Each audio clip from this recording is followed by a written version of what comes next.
Yay, we're recording. Okay. Hours später. Also, heute reden wir über unser Protokoll, das ihr abgeben müsst für das Federexperiment. Okay? Und zwar habt ihr so wait, there's two. So, eins müsst ihr abgeben, SEP 1. Habt ihr es schon abgegeben? Oder manche haben es abgegeben? Noch nicht. Heute ist du und reden wir heute über das nächste. So ist es, genau. Also, so, hold on to that for a second. I'll collect it. But wir fangen an darüber zu reden, über das zweite Protokoll. Okay? Yay? Begeisterung? Okay? Feigning enthusiasm is appreciated. Good. Also, SEP 2, das zweite Protokoll. Da geht es um, wie nennen wir das? Federkraft. Ja? Ja.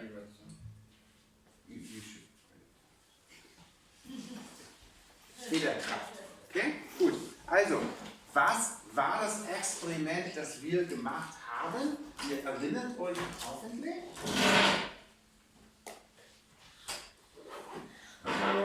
Da waren wir doch in dem anderen Zimmer. Ja.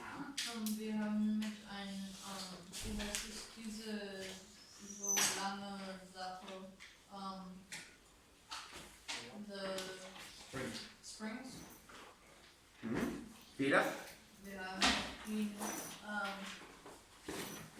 wir haben ein Experiment mit ihm gemacht. Gut. Also wir hatten sowas, das sah so aus. Ja? Ja. So ähnlich wie Hier. so. Ja? So. Da war ein Stativ. Stativ heißt das, ja? Stativ. Ja, gut, das hier. Ja, ja. Und da dran war ein Kraftsensor. Ja. Der misst natürlich Kraft. F. Yes. Und dann war da so ein Haken dran. Yes. Yes. Und dann hatten wir hier eine Feder. Yes. Nein. Doch. Yes. Doch. Okay. Und dann haben wir die Feder gezogen. Verschiedene Distanzen. Wie haben wir die Distanzen gemessen? Mit Lineal. Lineal oder Meterstick? Weiß ich nicht. Ja. Ja.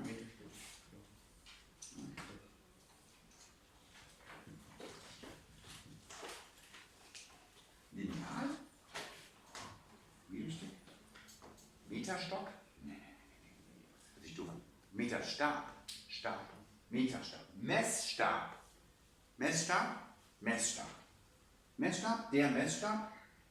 Manchmal kommt es mir so vor, als würde ich mich mit mir selber unterhalten. Ja. So ungefähr, ne? Der Messstab. Der Kraftsensor. Gut. Jetzt haben wir dann dies gezogen, ja? Und dann aus dieser Position mit unserer Hand, ne?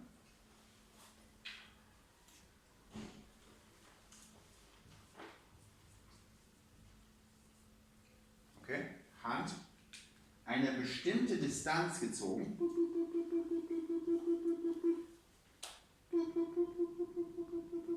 Okay, und diese Distanz heißt Delta X.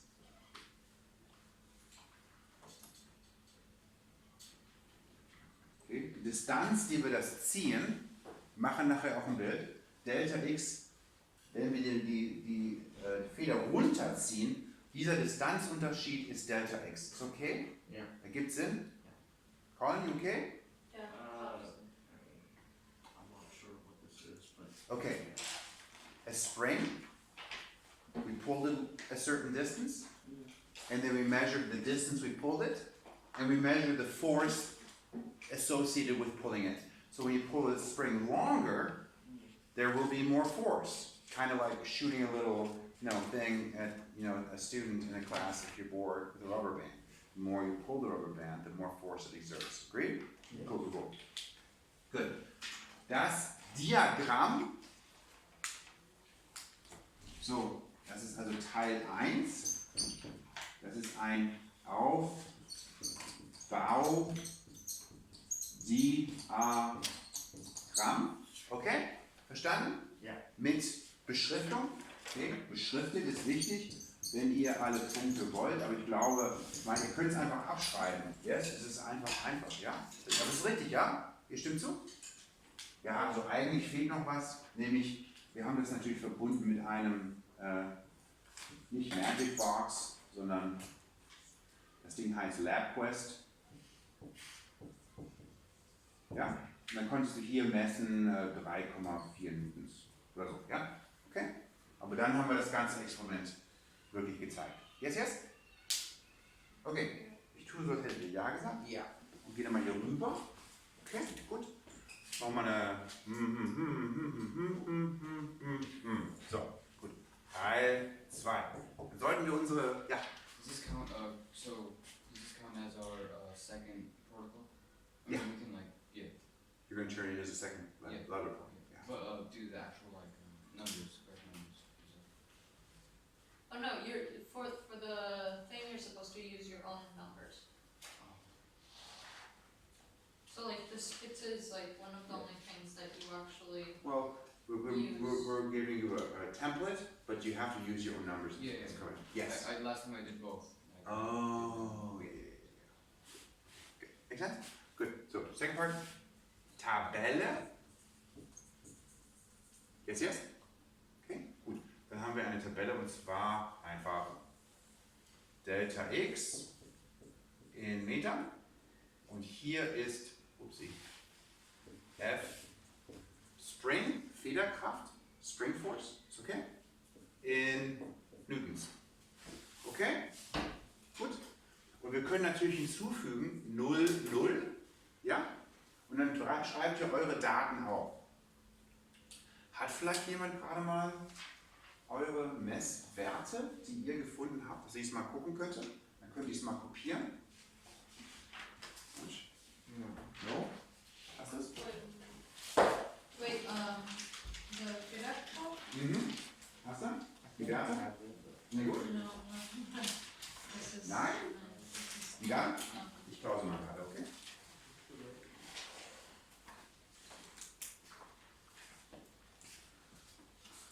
So, jetzt schreiben wir mal die Werte an. Okay, und zwar mache ich es in Metern. Okay, wollen wir machen? Gut, also 0,05 und tatsächlich in 5 cm Segmenten 0,10, 0,15, 0,20, 0,25, 0,30,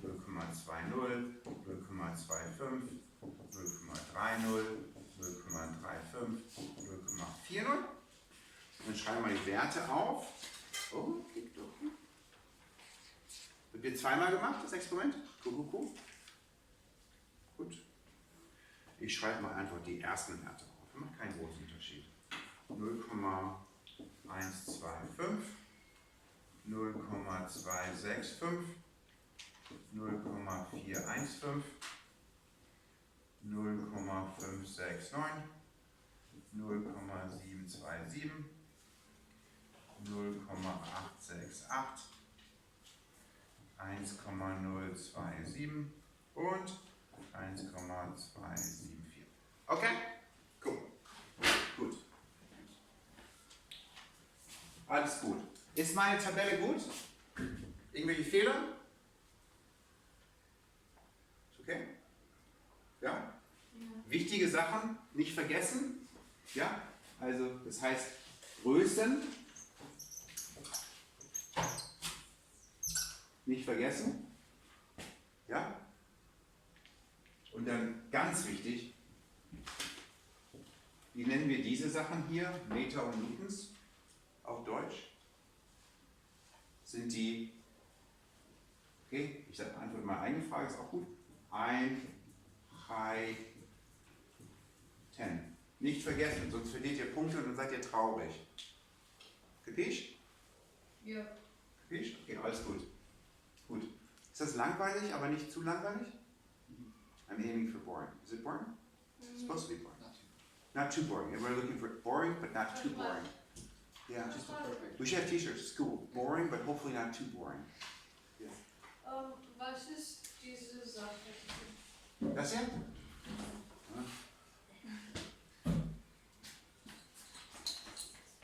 Delta. Okay, Delta mir heißt Unterschied. Okay, also Delta ist immer Difference oder Differenz.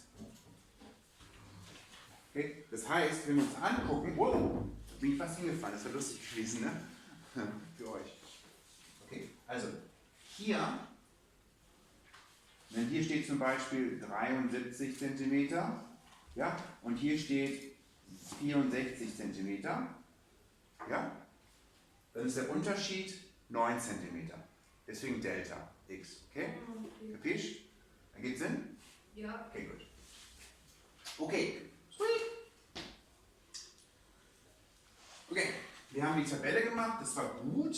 So, und jetzt müssen wir unser Diagramm anlegen. Okay, also das ist jetzt Schritt 3. Diagramm. Okay. Erinnert euch daran, was für Papier benutzt ihr für Diagramme? Okay. Square.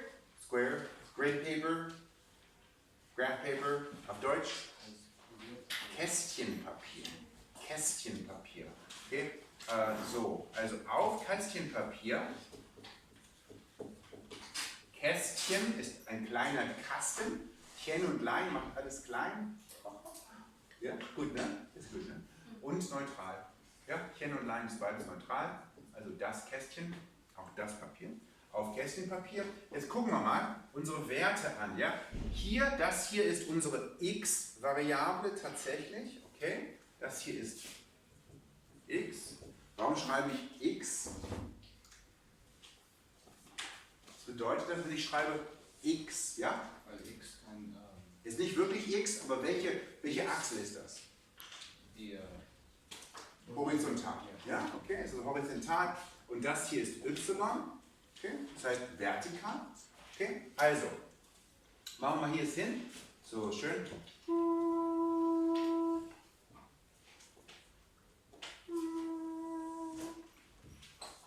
So.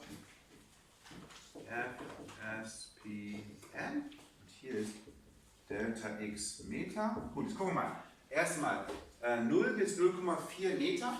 Ja? Dann machen wir vielleicht 20 Kästchen. Ist genug? Okay. Vielleicht? 40 Kästchen? 40 Kästchen zu viel?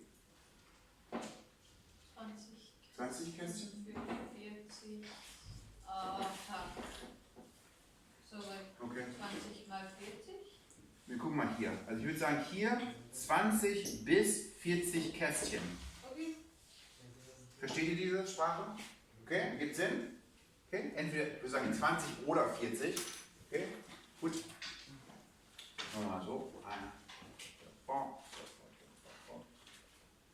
Und ihr müsst es tatsächlich richtig messen, logisch. Also 0,1, 0,2, 0,3, 0,4. Dann nach oben 1,274. Da sagen wir vielleicht mal so 30 Kästchen.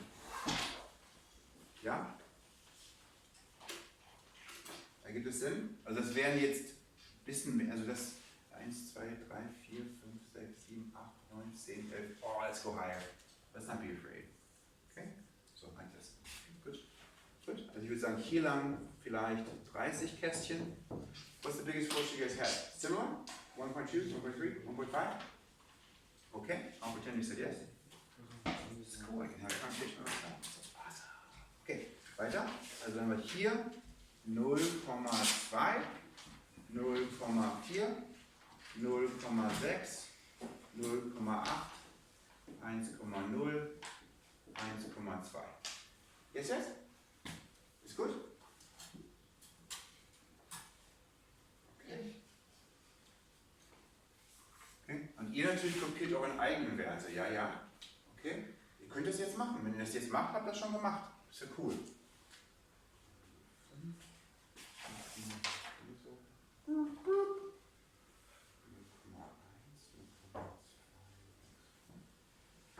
0,15, 0,415, hier so.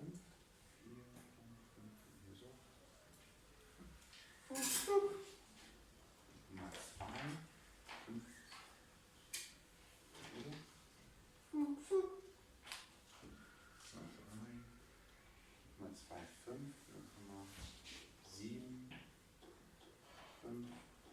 there we go. Okay. 3. Versteht ihr, was ich mache? Ihr macht das gleiche für eure Daten?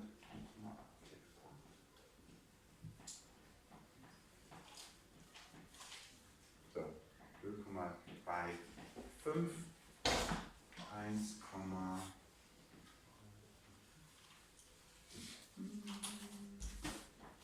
so, 0,4 haben wir dann 1,25. 4, 1, 2, 3. Gut. Jetzt gucken wir mal. Is it okay if I only do to 30 centimeters? That's the data you have? What? Yeah. Yeah. Just so if the data you have only goes to 0.3, that's cool, right? But if your data goes to 0.4 and then you get lazy and you stop at 0.3, that's bad. That makes sense? So graph the data you have. So like if I was like, oh, I'm tired and I just stopped here, that would be bad. Yeah? Should I go all the way to the 40 question? Wait, but I went more. Mr. Excellent. Excellent. So 40 is fine. Yeah. Take it to the rim hard, man. Let's go. Yeah. So with us, our Newton thing, it wasn't working properly. Like, in the experiment, we had some trouble with the, You did? because, Is your data crappy? yeah, it's Oh. really bad, Is it really? yes. Okay. That's sad. So is it Who's your okay, lab partner? is it just, Oh, you guys, did you have bad data? No, I got the perfect data. Justin says it is good. wait, what? Oh boy. So I think it sounds like a personal topic. You guys need to probably talk this through. Communication is really important in a relationship. So just talk about it later. Okay. And then figure out what's going on. Okay. Yeah. If it really was like terrible, then we could probably fix it by like maybe using my data or something. It's not my data, but I think you guys are okay. Yeah. Justin, your data is cool. Okay. Justin says the data is cool. Wait, then can I use it? Well, yes. It's your data, right? Yes. Good, of course. You might have copied it download or something, is that possible? Okay, that's possible. Okay, good. Okay, cool. Yes, go ahead. From the X to 20. Yeah. On X I would do 20 or 40. And then Y I would do maybe 30 or so. Something like that. Or 25. Does that make sense? So I would do like, yeah, something like that. You figure it out. You can do it. You guys can do graphs, right? Pretty well? Sure. Well enough? Okay, good. Let's talk about what's going on, and then I'm going to give you some time to actually work on it. But looking at my data, now we're going to do Analyse und Besprechung. 25, alright? Ja. So, Analyse und Besprechung. Gucken wir mal. Erstmal, was würdet ihr sagen? Ist das hier eine Direct Relationship, eine proportionale Beziehung? Ist es eine gerade Linie? Oh, yes. Ich würde sagen, ja. Okay? Es ist nicht perfekt, okay? Aber ich habe letztes Mal euch schon daran erinnert, jedes von diesen kleinen X's kommt mit einer Kiste. Ja? Measurement Error, haben wir darüber geredet. Und wenn wir uns das so vorstellen, mit einer kleinen Kiste drumherum, dass der wirkliche Wert irgendwo in dieser Kiste drin ist, dann können wir sehen, dass tatsächlich eine gerade Linie funktioniert. Okay, wir zeichnen es mal. Okay, use a ruler. Okay. So,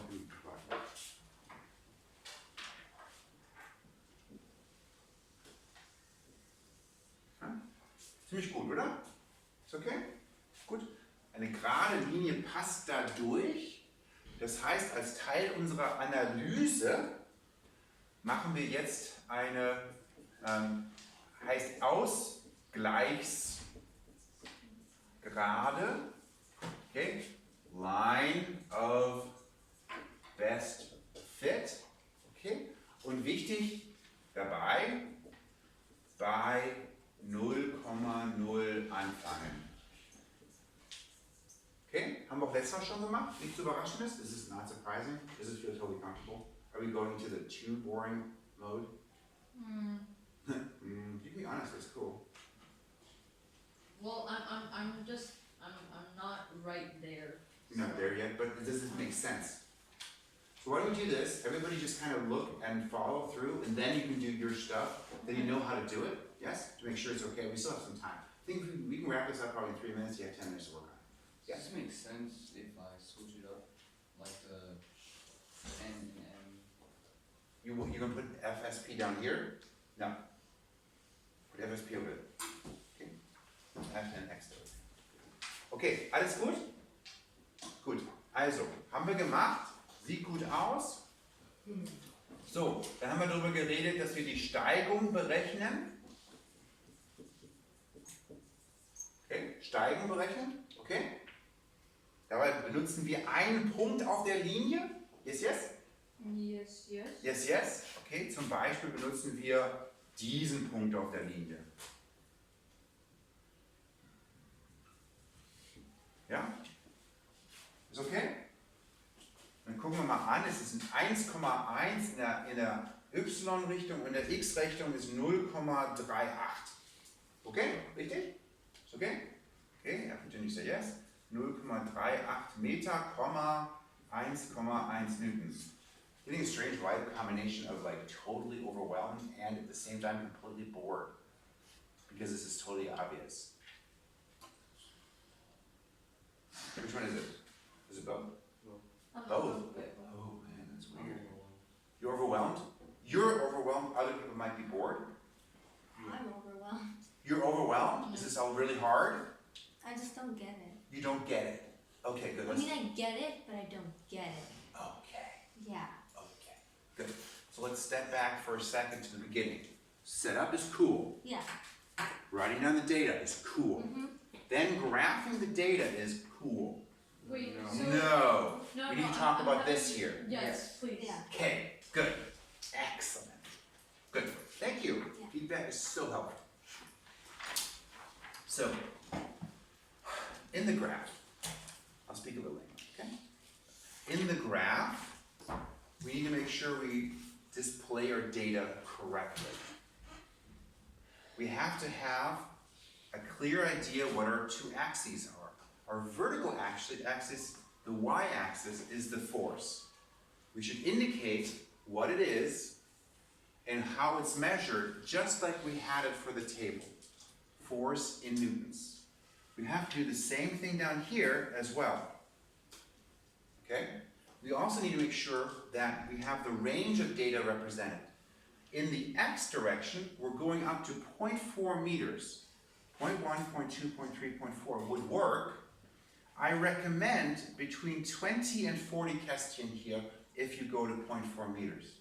So I would say either 5 Kästchen here or 10 Kästchen between 0 and 0.1, resulting in 20 to 40 Kästchen insgesamt.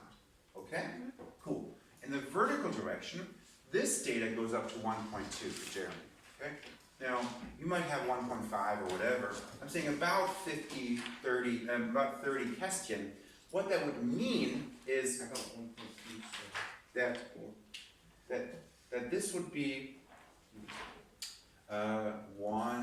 this would be like 4, right? 4 from 0 to 0.2. That make sense? And 4 from 0 to 0.4, and so on. So this would be then a total of 4 Kästchen. Here, that works too. I said that works. I think that's okay. Okay, and in this direction we said 5 to 10 in between. So 5 Kästchen like that. For example, as an example. Alles gut? Then you have to graph properly. Do you understand how to graph? Yeah. Good. Once you've graphed the data, you look at the data. You see the data and it looks like it's increasing proportionally, meaning if you double your value for the x variable, the y variable appears to be doubling. You can even see that over here. Say 0.1, we have 0.265. 0.2, we have 0.5 and something. That's like double about, right? And then from 0.2 to 0.4, 0.569, 0.6 to 1.2 is doubling. It seems to be doubling. It is proportional. Es ist eine direkte Beziehung, direct relationship. Proportional. True? Still. Now we're gonna, so this is then okay? Feeling better? Yeah. Good. Now we're going to analyze it and talk about it. Okay? Analyse, Besprechung, analysis, discussion. Okay? So, and to do that, we're actually going to quantify the idea that it is proportional and actually put a straight line through it. First of all, to show it is straight, and then we're going to find how steep it is, because the line could have been steeper or less steep. Steiler oder flacher. Okay? Besser? Okay? Is this helping? Helping. Yes. Yes. Excellent. Steigung berechnen. So here are the steps for finding the slope. Okay. Step 1. Punkt auf Gerade einpreisen. Weit weg von 0,0. Okay, ich habe einen Punkt ausgesucht auf der Gerade weit weg ist von 0,0. Okay, Jay geguckt? Ja. Gut. Dann habe ich den Wert aufgeschrieben. Okay, gut. Dann habe ich gesagt, okay, in diesem Falle, also aufschreiben. Und für mich war es 0,38 Meter, 1,1 Newton. Für euch was anderes vielleicht. Okay? Dann berechnen wir die Steigung. Das hier war x, ja? Das hier ist y. Und die Steigung ist einfach der y-Wert durch den x-Wert. Okay? Also für uns 1,1 Meter durch 0,38. Stopp, Sekunde. Newtons. 1,1 Newton durch 0,38 Meter. Gepisch? Okay? Gut. Und wir tun das in unseren Taschenrechner einpluggen. Und ich glaube, das ist ungefähr 3. Okay? Okay? Das berechnet ihr. Das hier alles müsst ihr selber machen. Heißt, bitte nicht diese Werte abgeben, bitte nicht diese Werte abgeben und bitte nicht diese Werte abgeben. Das haben wir hier in der Tafel als Beispiel gemacht. Ihr benutzt eure eigenen Werte. Okay? Gut. Wir haben die Steigung gefunden. Okay? Und das hier hat einen Namen. Das hier ist die Federkonstante. Okay? Federkonstante. Das bedeutet, was bedeutet das? 3 Newtons pro Meter. Das heißt, wenn unsere Feder 1 Meter gezogen werden würde, würde sie mit 3 Newtons ziehen. Bei halben Meter 1,5. Okay? 3 Newtons pro Meter. If you pull it 1 meter, it's 3. If it's 2 meters, it's 6. You cannot pull that string 2 meters. Breaks. But you could pull it half a meter, it should be 1.5 newtons. Make sense? 1/10 of a meter should be 0.3 newtons. And we see, oh, that's actually working. It's actually agreeing with our data. It does do that. Okay? So, voila. What did we find? We found, and now we use our words. Analyse, we did this. This is our Analyse. Right? We analyze the data. And now we're going to talk about it, just briefly. Okay? Also, die Federkraft ist proportional zur Federstreckung, Dehnung. You know what dehnen is? Stretch. Like if you're a coach, they might tell you to dehnen. Okay? Spring stretching. Spring force is proportional to spring stretching. Okay? Daher ist unser Diagramm eine Ursprungsgrade. Ursprungsgrade is a line through the origin. Have you ever used that word before? Origin? Ursprung for origin? Math teachers? No? No, sure. Ursprung, this word, Ursprung means origin. This is the origin. 00 of English origin, auf Deutsch Ursprung. Okay? Okay. Letzter Satz. Unsere Steigung ist, okay, reminder, that's not your value, probably. Okay.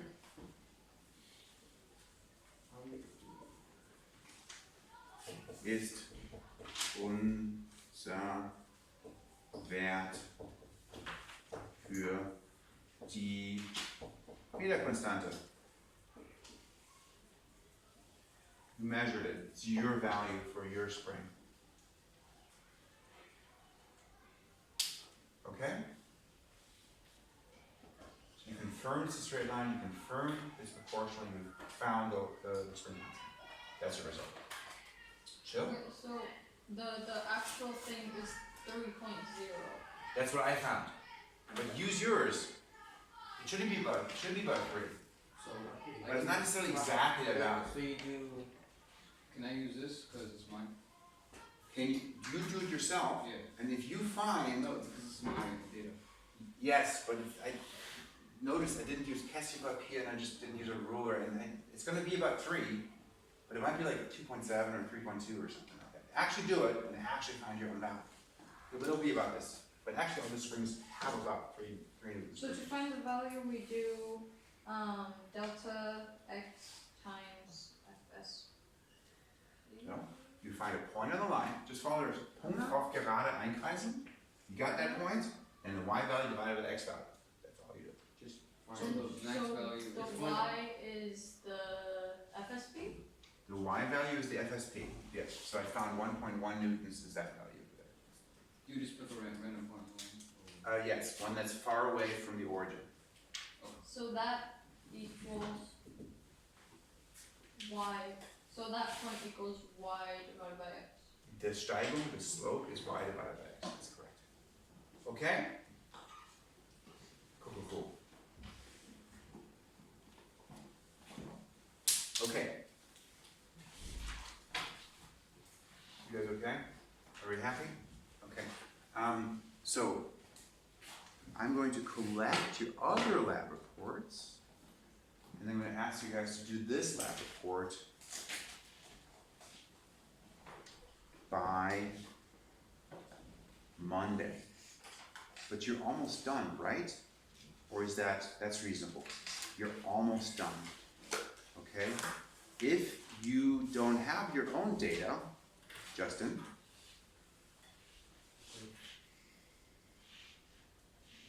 I have one. you have your own. Sorry, I said your name wrong. Colin. It's not the same person. Terrible at names. Colin doesn't have data, correct? Yeah. Do you have data? No. So you guys need to steal data from somebody else. So as they walk out, just tackle them and take their backpack.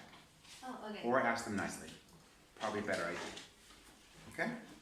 Make sense? Cool. Okay? And actually, Colin and Shay, the data's right there. Just use that. Okay? Colin, Shay, you just use that data right there. Okay, you can take a picture. I will take a picture as well. I'll post this on YouTube. And that way we're good. Wait, have you finished? I kind of, I Oh, got you finished. got finished, right?